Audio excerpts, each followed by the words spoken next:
Hi. How are you? I'm okay. I had a sleepy day. Okay. All right, 1 second. 1 second.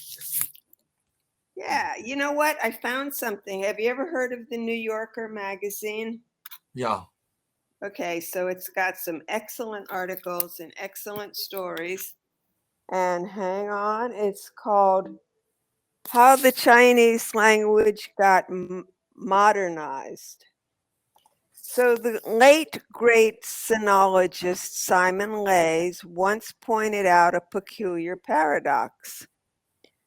China is the world's oldest surviving civilization, and yet very little material of its past remains, far less than in India or Europe.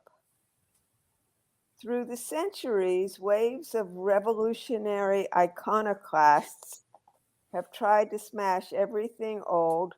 The Red Guards in the 1960s were following an ancient tradition. The Chinese seldom built anything for eternity anyway, nothing like the cathedrals of Europe, and what survived from the past was often treated with neglect. So, what accounts for the longevity of Chinese civilization? Leys believed it was the written word, the richness of a language employing characters, partly ideographic, that have hardly changed over 2,000 years. As Jing Su, a scholar of Chinese at Yale, observes in Kingdom of Characters, the language revolution that made China modern, that's the name of the book. China had long equated writing with authority, a symbol of reverence for the past and a talisman of legitimacy. This is why mastery of classical Chinese used to be so important. To become an official in imperial China, one had to compose precise scholarly essays on Confucian philosophy, an arduous task that very few could complete. Even Chairman Mao, who incited his followers to destroy every vestige of tradition, proudly displayed his prowess as a calligrapher, establishing himself as the bearer of the civilization. How about that? Mm, yeah. More. Chairman Moore is very important. In the past 100 years. Mo, you call him, you don't call him Mao? Mo? More. Ma. Ma. Okay, good. So thank you for teaching me that. Yeah, so it goes on and on and on. I'm not going to read the whole thing, but I just thought it was so appropriate for all the things that we talk about, English, Chinese, and Oh, all the other stuff. I think you'll enjoy it. So what's new? my my viewpoint is, first of all, I'm a Chinese. I'm a Chinese guy. I cannot change that. And part of me is Mongolian. In our history, long history, in the north, it's the nomadic ethnic.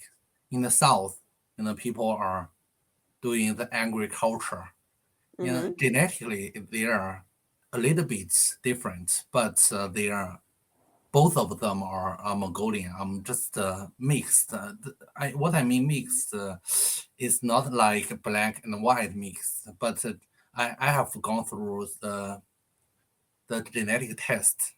Do you know the genetic? It would show the ancestors, Mm-hmm. maybe thousands of years ago. All the human beings from Africa, Eva and Anna. As far as the Chinese language is concerned, I don't think it evolved a lot during the past thousands of years, maybe thousands years.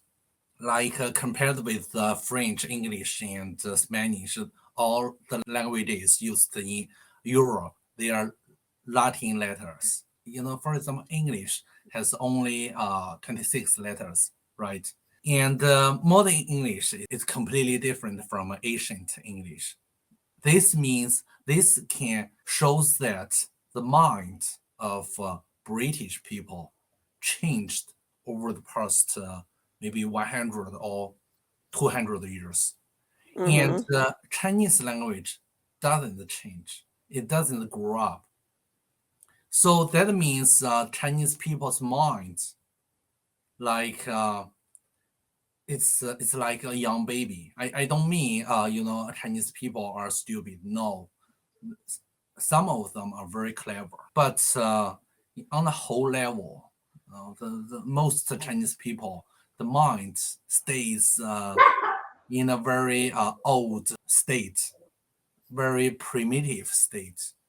Mm-hmm. It had a negative impact on the culture, the mechanism, politics, as well as the language should be updated. I don't mean to hurt anybody. We should find a way to, we should learn from other civilizations. For the past 500 years, we didn't invent anything other than a toothbrush. Toothbrush is invented by one of the emperors in Ming Dynasty. Just the toothbrush. One of the things that I used to read when I was keeping up with the Chinese art market, which I'm not so much anymore, um, is that we talked about the wealthy Chinese buying back their heritage. Well, what happened after that, I read, was that the wealthy Chinese, they had their children and the children grew up, but all they were interested in was brand labels and consumerism and shopping and luxury goods and things like that, status symbols, right? Yeah. And then the weirdest thing happened.